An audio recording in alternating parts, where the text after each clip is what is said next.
So my identity is from my father to my family home to my town, to the Ghana people, to Ghana, and I came here as a Ghanaian.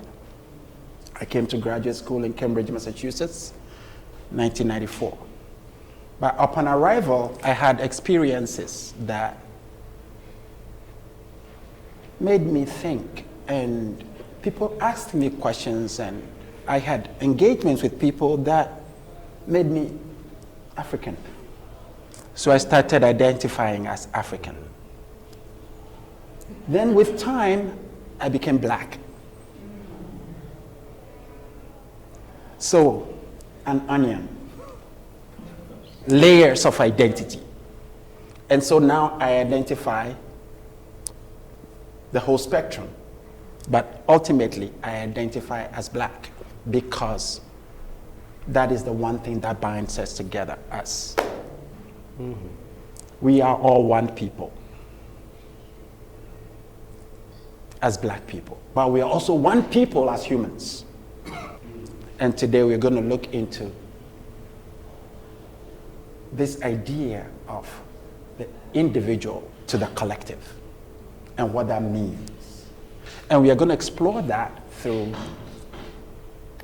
experiences in music, voice, movement. But here's the deal. We only do as much as we are willing to do.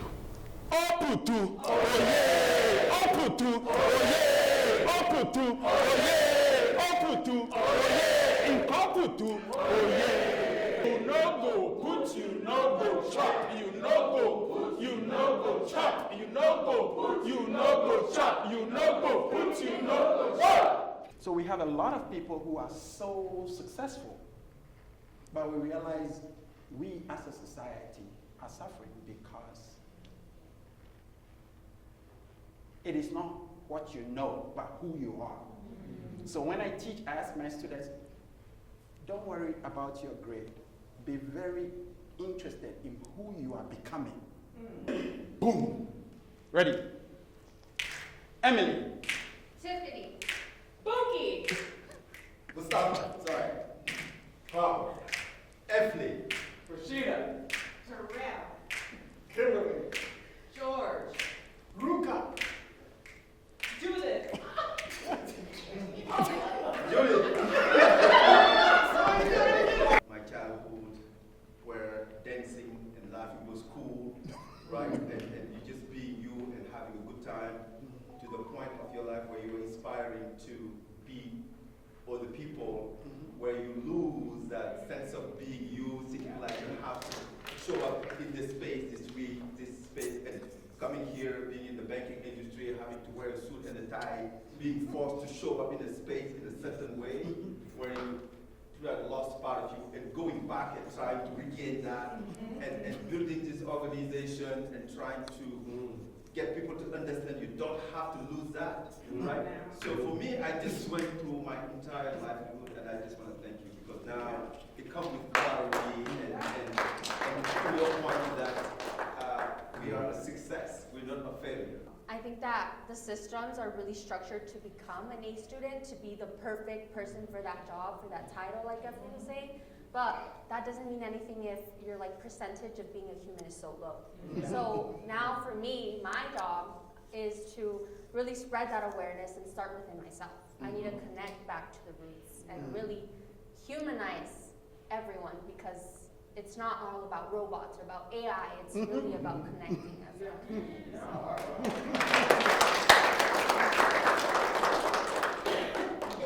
There is one thing we call in Nigeria, those who are familiar with the village life setting, we call it tales by moonlight, that they will have to gather children, the elderly will sit down and tell them tales, folk tales of tortoise, of all these, It gives memory, it gives life to people. And I believe that is what the Africans are losing. We're losing it for Western culture. Western culture is not defined. African culture is defined. It's rooted, it's life, it's spiritual.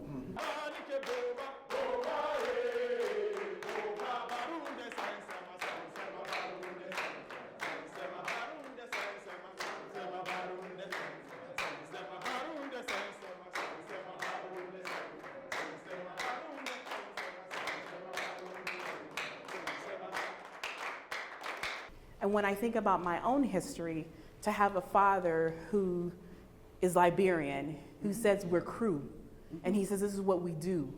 But I had a mother who was like, we're from the South, we survived slavery, this is how we survive. And living in a house in which you have a root that goes back for thousands of generations, where my dad would say, this is who we are. And then have my mom living in a society that tells me this is how we survive. And it was two separate things. So how do I accept the roots that my dad is trying to instill in me, but survive in a society that's trying to kill me? How do I be my authentic self? And when I show up as my authentic self, I'm condemned for being the person I'm supposed to be. How do I survive in a place and continue to thrive in the place that continues to tell me, if you do, this is going to be the consequences? So I loved all of what you said, but there's a price that you pay. You pay when you are a tree that has no roots, you pay. When you are a tree that has deep roots, you're still going to pay.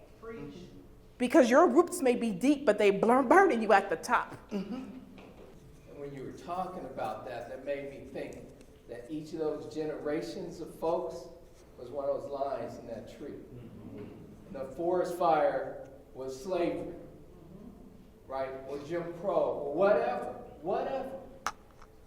But there's another line after that, and another one. As long as they don't forget those lines, we survived that. Just like your person said, we survived that, and we survived that, because there is no development without struggle. It really is not.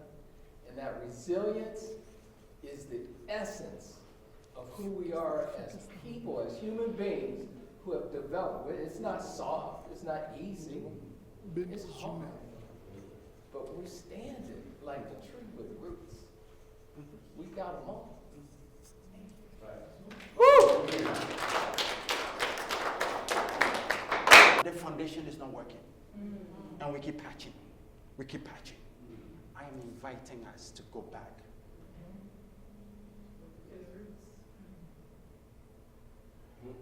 Before we become effective leaders.